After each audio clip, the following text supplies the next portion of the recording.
Bonjour et bienvenue sur le podcast Les hypnologues éclairés. Je m'appelle Stéphanie Vanroy, je suis hypnorelaxologue et formatrice en hypnose. Ce podcast s'adresse aux professionnels de l'hypnose. Tu pourras y écouter des enregistrements de réunions d'échange et des audios d'information. Tous les liens utiles se trouvent dans les descriptifs écrits qui accompagnent les différents épisodes. Je te souhaite une très bonne écoute. La place des temps d'écoute et d'entretien dans le cadre de la relation d'aide. Souvent, dans nos formations, quand on se forme une technique, que ce soit l'hypnose, le massage bien-être, le soin énergétique, la kinésiologie, une technique, on nous forme avant tout à une technique.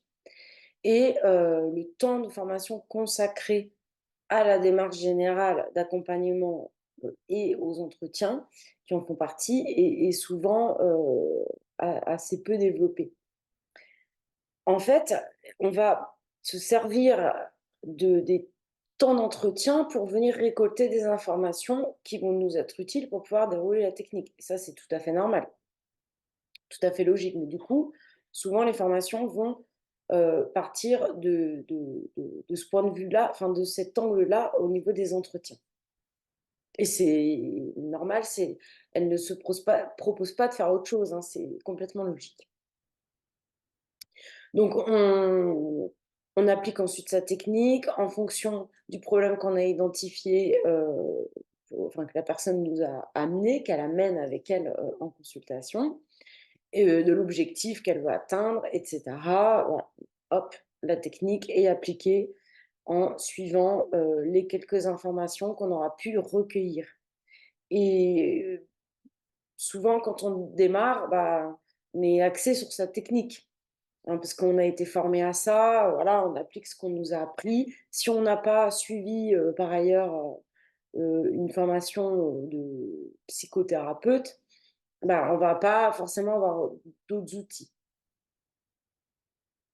C'est-à-dire, on n'aura pas l'outil écoute, entretien. Alors que les personnes qui sont formées à la psychothérapie, elles vont, avoir ça.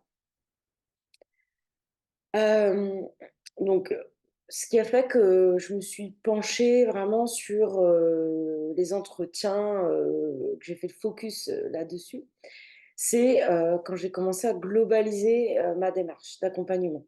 Parce qu'en fait, comme je suis formée à plusieurs techniques, l'hypnose, le massage bien-être et les soins énergétiques, c'est poser la question pour moi de quel est le lien, en fait, qu'il y a entre tout ça, au niveau de l'accompagnement.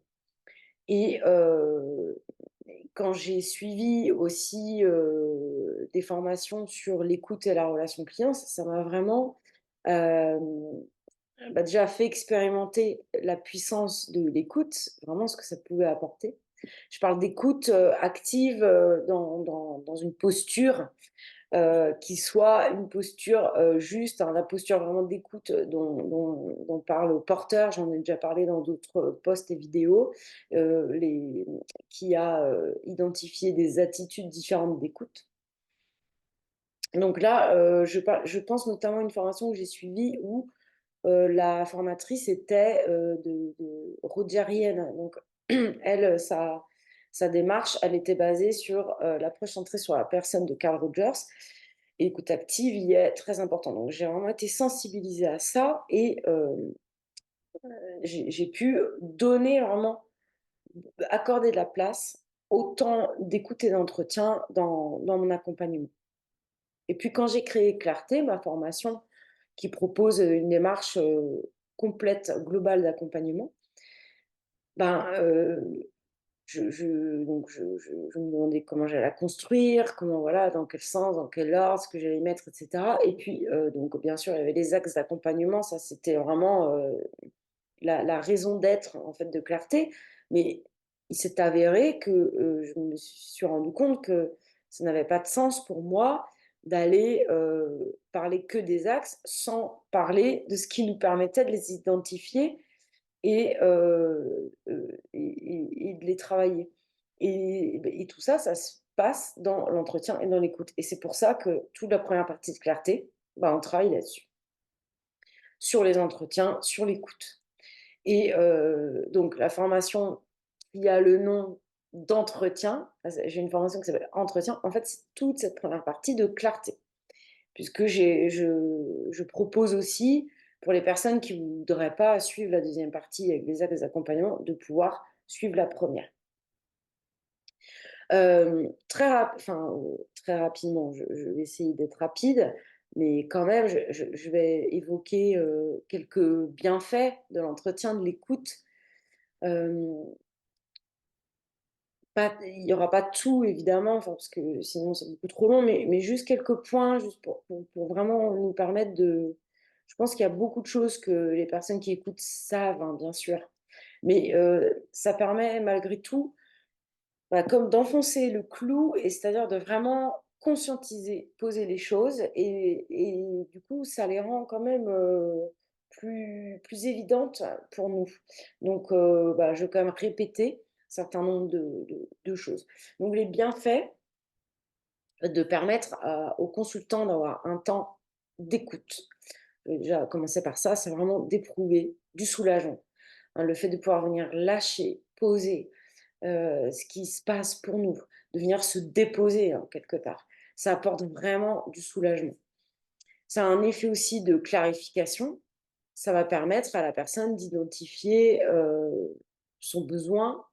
Ça permet aussi de poser ses intentions, ses objectifs et vraiment d'y voir, bah, plus clair, dans certaines situations. À travers, notre écoute, va se ressentir notre posture.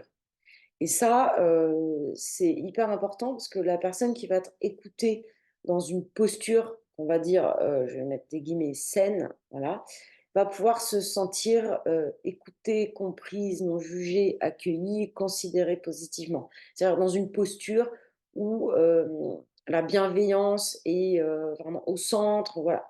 Ce type de posture a vraiment des effets thérapeutiques énormes. Hem Et qui souvent sont voilà, c'est le genre d'effets qui vont pas être valorisés à leur juste valeur, je trouve. C'est-à-dire qu'on va pas forcément, quand on parle d'accompagnement par l'hypnose, bah, on va pas forcément penser à citer ça comme, bénéfice. Alors, bah, ça appartient pas à la technique de l'hypnose. Les psychologues, c'est vrai, ne vont pas décortiquer non plus, tous les effets thérapeutiques, les leviers non plus, mais ça existe. C'est hyper important même. Et pour certaines personnes, c'est même ça qui va être, le plus important par rapport à la technique. Quelqu'un qui a une blessure, qui a laissé en lui une croyance du type: «Je ne suis pas écouté et on ne me comprend pas».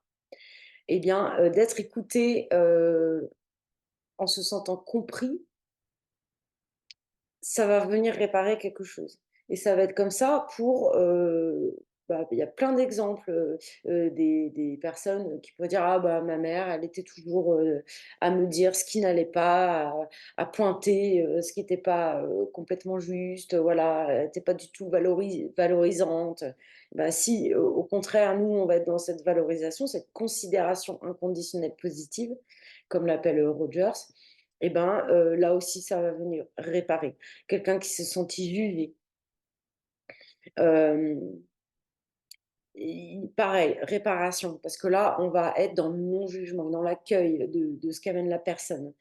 Quelqu'un aussi qui, dans le lien, par exemple, avec des proches, a pu se sentir en insécurité dans le sens où, par exemple, on a un parent qui, va se mettre à faire la tête et va, comme couper le lien, même s'il y a encore un lien, de proximité physique, mais comme plus être là, comme disparaître, comme et ben, ça crée beaucoup d'insécurité et de sentir pour le consultant que là, il est dans un lien où l'accompagnant, il est là, il est vraiment présent de manière inconditionnelle, il est là, bah, pareil, on a une réparation. Donc ça a vraiment des effets puissants, qu'il est vraiment intéressant, d'avoir en tête. Et on verra pourquoi, à quoi ça peut nous amener du coup d'avoir vraiment tout ça, de poser, de conscientiser pour nous. Là, je donne des choses un peu en vrac comme ça, de manière très concrète aussi. Bah, l'entretien, c'est un espace où du coup, on va pouvoir, nous apporter des explications, on va pouvoir transmettre, On va pouvoir normaliser, c'est-à-dire qu'on va pouvoir prendre un rôle un peu d'enseignant quand il y a sur des petits temps, sur par exemple, je sais pas, le fonctionnement humain, interne. On va peut-être expliquer, les émotions, les besoins qui peuvent être liés aux émotions. Peut-être qu'on va, je sais pas, moi je pense à des consultants, pas mal ces derniers temps, qui passent, beaucoup en système nerveux dorsal et du coup, ils se disent: «Mais c'est j'ai un problème, moi je suis bien, puis le lendemain, je suis comme ça, qu'est-ce qui se passe? Je comprends pas». Et du coup, bah, je donne un peu des explications sur le système nerveux, basique, mais pour amener une forme de soulagement dans le sens de: «Ah ouais, en fait, tout va bien». En tout cas, je suis «normale» entre guillemets, je suis pas proche de la folie ou voilà, ce sont des phénomènes qui existent, chez les êtres humains, de manière, générale.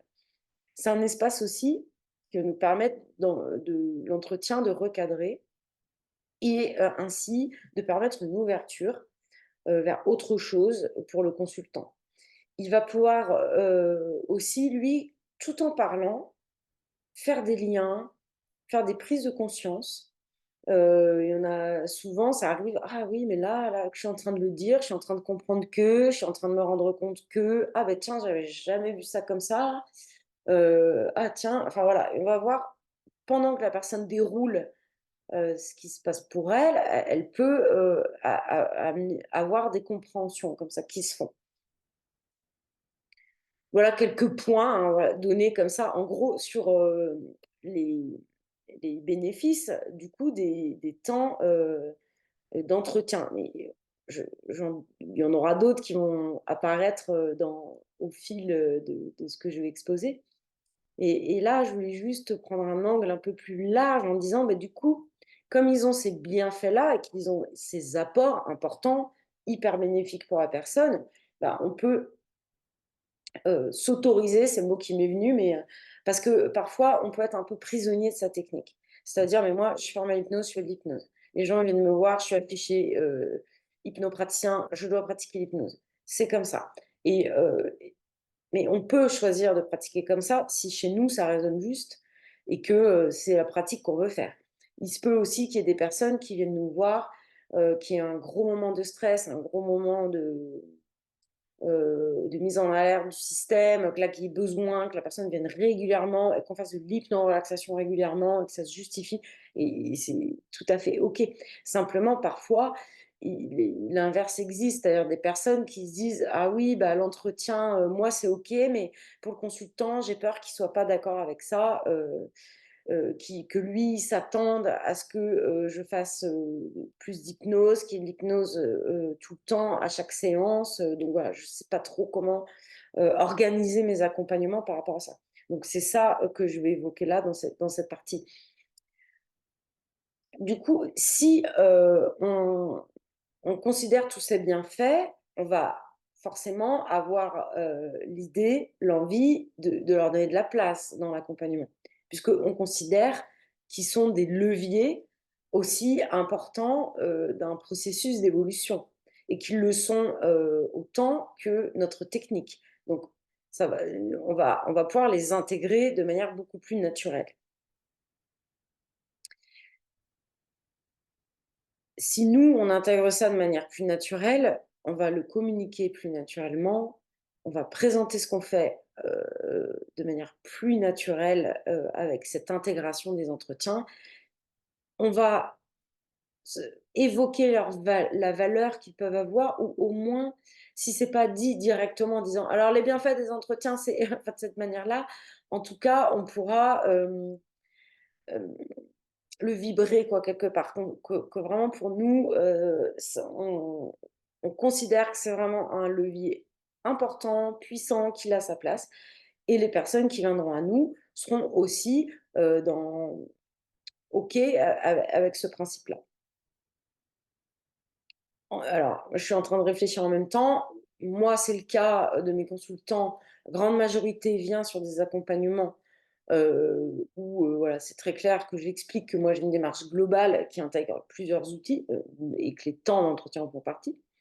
Et si la personne, n'est pas OK avec ça, elle est bien sûr libre, de ne pas travailler avec moi ou d'arrêter, à un moment où elle estime que, bah, voilà, c'est bon, elle ne veut pas aller plus loin. Donc, partant de ce principe-là, on va avoir donné une place plus importante aux entretiens dans nos accompagnements.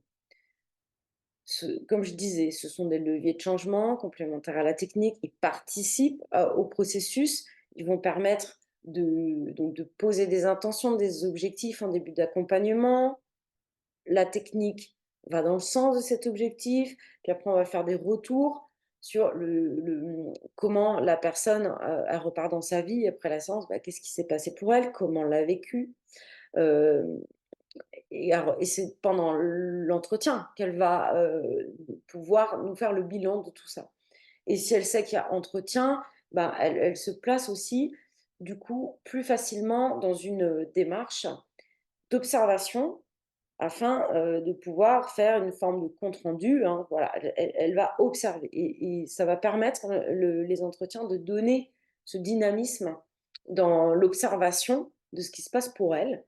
On est dans la compréhension, le fait de mettre du sens, d'apprendre, voilà, et dans les séances, avec la technique, on va être plus, pour la plupart des techniques, hein, dans j'expérimente, j'éprouve quelque chose à un autre niveau. On n'est pas sur les mêmes niveaux.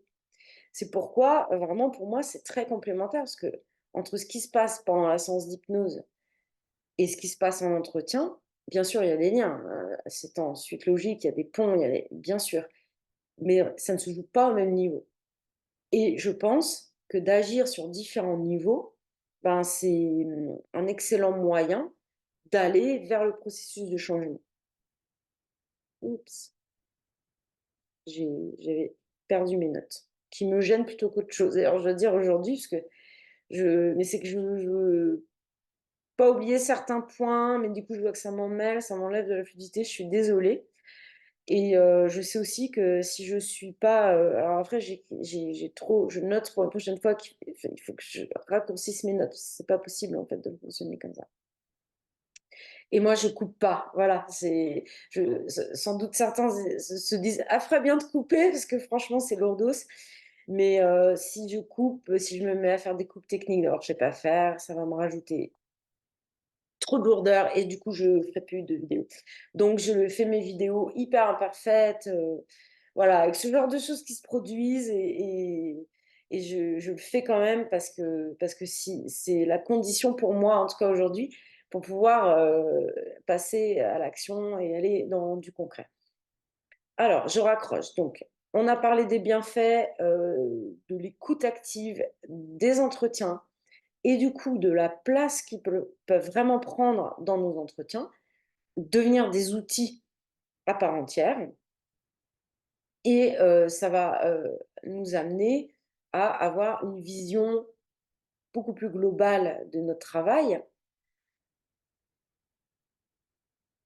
parce que, on va aller beaucoup plus en profondeur, et beaucoup plus loin, enfin on va proposer ça et ceux qui voudront pourront aller là. Pourquoi? Parce que du coup, bah, forcément,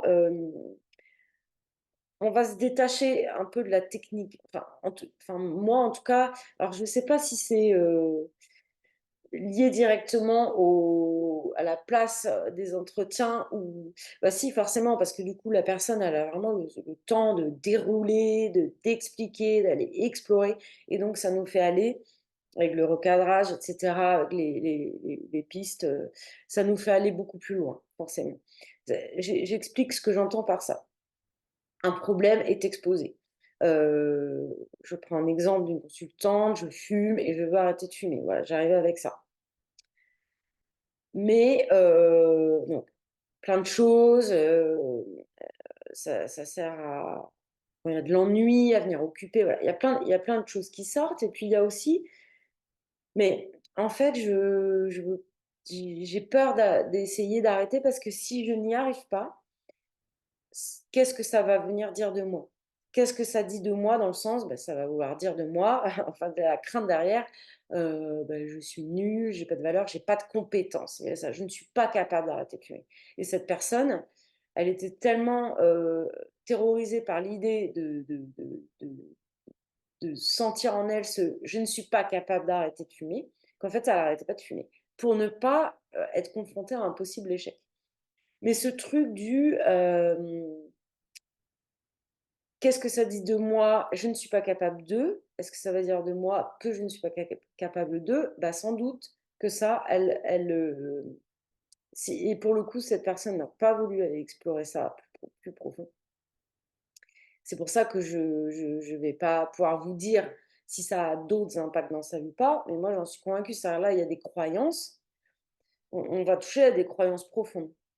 Et quand les personnes sont OK pour aller justement, se saisir des symptômes qui les amènent pour, aller plus haut, aller plus loin, voir le problème de manière, oui, plus globale et plus haute, et bah, forcément on va avoir beaucoup plus de profondeur.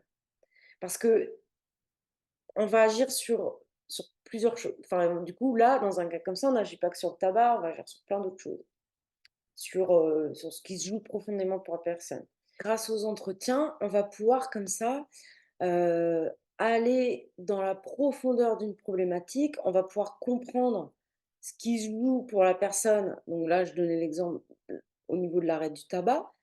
Mais si on le pointe vraiment, c'est-à-dire si on arrive à identifier vraiment ce qui se joue pour elle, bah, forcément que ce qui va se jouer pour elle en profondeur, c'est lié à des éléments, qui agissent sur d'autres aspects de sa vie. On va toucher des croyances limitantes, profondes, des programmes engrammés, voilà. On va aller toucher ça et c'est les entretiens, les temps d'écoute qui permettent, heu, de d'avoir toutes les infos concernant le problème concret et aussi d'aller, plus loin et du coup, c'est pour ça que j'ai déjà dit ça dans d'autres vidéos, mais dans ma démarche, ce qui est au centre, c'est pas le problème que la personne amène, mais c'est ce qui se joue pour elle dans ce problème-là. On va aller vraiment chercher en profondeur et les entretiens aident à ça. Donc ils ont vraiment une place de choix, en fait, dans les accompagnements et heu, ça va amener quand on ressent vraiment qu'ils peuvent avoir cette place-là, on va pouvoir transformer concrètement notre accompagnement. Il y a des choses qui vont se transformer, dans comment on le met en œuvre, en fait, de manière, concrète.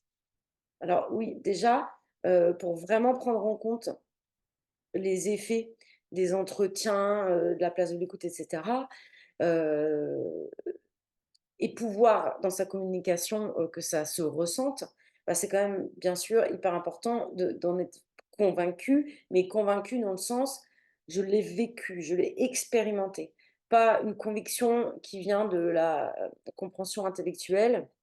«Ah oui, OK, je suis d'accord avec tout ça, c'est une bonne idée, on y va». Mais vraiment d'avoir vécu, de l'avoir éprouvé. Parce que, c'est ça qui fait toute la différence, vraiment. Pour moi, ça s'est passé comme ça et vraiment, je pense que c'est le cas pour beaucoup d'entre nous. Donc qu'est-ce qui permet de l'éprouver? Bah, ça va être, une thérapie qu'on aura suivie soi-même. On aura pu identifier ce que ça a pu avoir comme effet pour nous, les entretiens qu'il y avait dans cet, accompagnement et pour moi, ça a aussi été dans les formations. J'ai pu éprouver ça. Alors, ils ont tous ces bienfaits, ils peuvent avoir une grande place, dans notre accompagnement, ces entretiens et cette écoute donc, bah, concrètement, qu'est-ce que ça va transformer, comme je disais tout à l'heure, dans notre accompagnement? Et ben, on va pouvoir être complètement OK et à l'aise et communiquer là-dessus, sur l'idée que nous, on propose, on a donc plusieurs outils, alors on peut, les expliquer, hein, voilà. On pourra dire: ben voilà, moi je propose, 2 entretiens, puis une séance d'hypnose, puis à nouveau 2 entretiens, voilà. Ou dire: «Ah bah, moi je vous propose un accompagnement sur 6 séances avec, 3 ou 4 entretiens et le reste l'hypnose». Ou alors on précise pas et on voit comment ça se passe en séance. Si cette séance-là, il y a, séance d'hypnose, qui est amenée, enfin séance d'hypnose ou autre chose, hein, si vous pratiquez une autre technique, changer, hypnose par, votre technique à vous, hein, ça marche aussi. Est-ce qu'on fait les 2? Est-ce qu'il faut prévenir ou pas? Voilà, moi pour l'instant, je dis pas, il y aura, telle date, séance. Alors parfois si, on peut rajouter des entretiens si nécessaire, mais souvent c'est on voit sur le moment s'il y a besoin ou pas.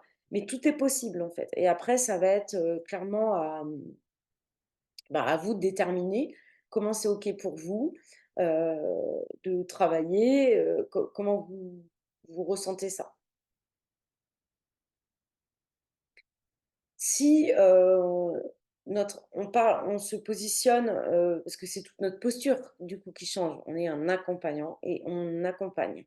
Nous, on a un souci, je ne sais pas si c'est comme ça avec d'autres techniques. Peut-être que oui, hein, peut-être oui, je pense soin énergétique par exemple, ça peut être comme ça aussi. Il y a des gens qui vont venir: «Je vais faire de l'hypnose, je vais faire une séance d'hypnose ou 2». Mais est-ce qu'on peut prétendre aller en profondeur dans un accompagnement avec 2 séances d'hypnose? Enfin, moi, en tout cas, ou en tout cas 2 séances parce que, bah, il y a quand même besoin au minimum d'un entretien avant, même si, des personnes m'ont dit avoir eu des séances d'hypnose où, elles avaient eu 5-10 minutes d'entretien et tout de suite après, c'était la séance et après c'était fini. Certaines personnes pratiquent aussi comme ça. Mais, ce que j'entends souvent, c'est plutôt qu'il y a au minimum un entretien assez conséquent, au début pour poser les choses avant d'aller en séance. Mais bah, on peut pas aller en profondeur forcément. Donc ça dépend, comment nous on veut travailler et quel type de personne on veut, avec qui on veut travailler aussi.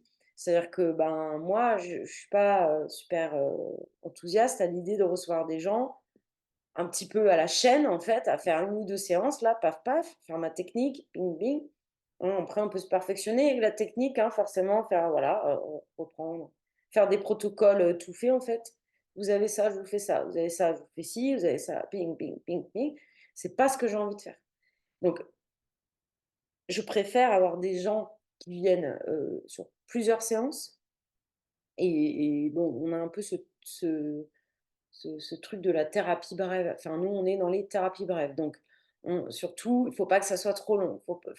Et ça, je pense que bah, ça dessert un petit peu parce que qu'est-ce qu'on entend par ça? Et peut-être que parfois, on s'interdit, on s'autorise pas à proposer des accompagnements plus longs. Mais quand je dis plus long, ça peut être quelques mois. Il y a des personnes qui peuvent avoir vraiment besoin, bon, 3, 4, 5, même 6 mois, même peut-être plus, de venir, d'être dans un accompagnement. Peut-être certaines personnes viendront régulièrement de faire de l'hypnorelaxation en prévention parce elles sentent que ça leur permet de déposer des choses, de lâcher, que ça leur fait du bien.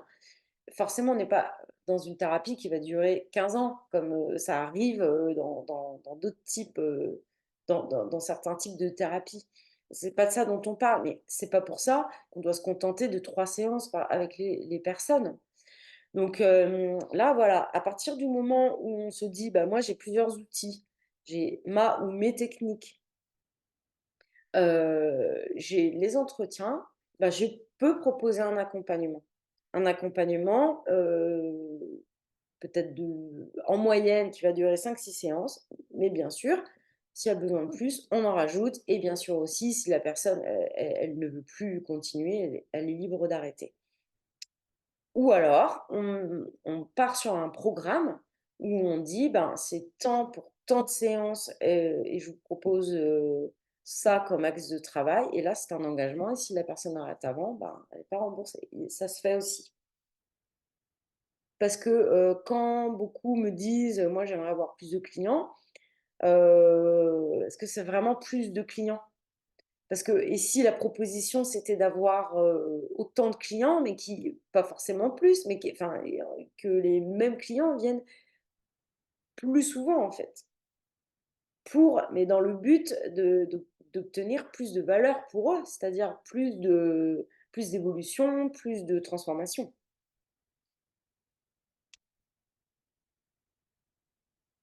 Voilà, donc tout ça, ce travail sur les entretiens, voilà, ce que je voulais, un petit peu faire passer comme message, c'est qu'en fait, oui, ce sont des outils qui ont des effets, bénéfiques très importants pour le consultant, mais on voit aussi que c'est très bénéfique pour nous également, que ça, nous permet de prendre notre posture vraiment d'accompagnant. Ça nous permet d'envisager notre accompagnement aussi d'une autre manière, de lui donner plus de globalité, de profondeur et donc du coup, c'est plus de valeur pour nos clients et ça nous permet, peut-être petit à petit d'aller vers davantage des accompagnements plus longs, plus, peut-être plus structurés, qui s'organisent différemment. Enfin, en tout cas, ça nous permet de voir l'accompagnement que nous proposons, peut-être de manière un peu différente. Ça peut nous permettre de faire évoluer ça.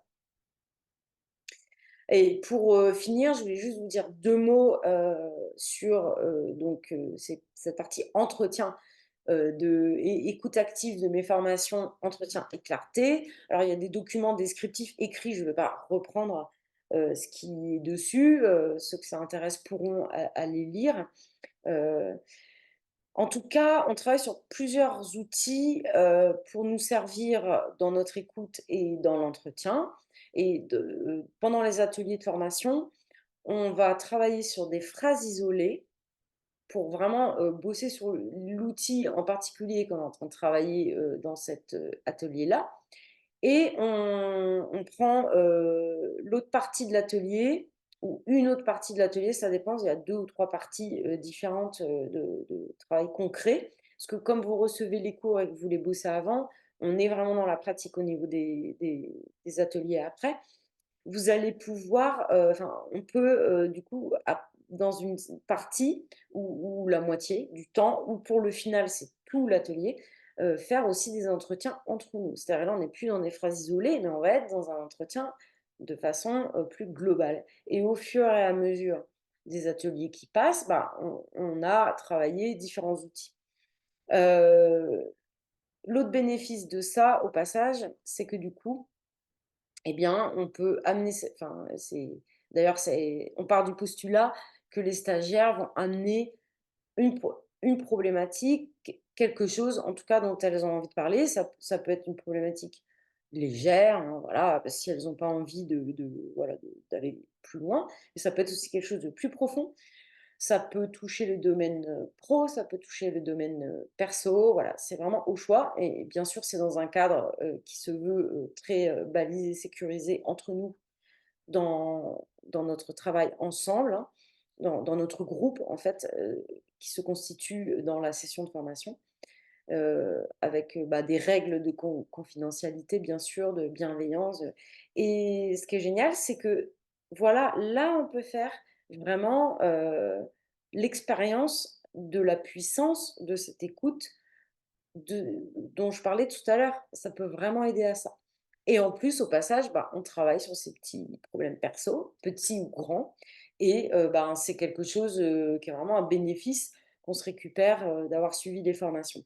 Voilà, j'en dis pas plus sur les formations parce que ceux qui seraient intéressés, vous savez comment me contacter. Si vous avez envie, d'avoir les documents, si vous les trouvez pas, de prendre un rendez-vous téléphonique avec moi pour voir, en savoir plus, voir si ça peut aussi répondre à vos besoins. Voilà, je suis à votre disposition pour vous donner plus d'infos. À bientôt.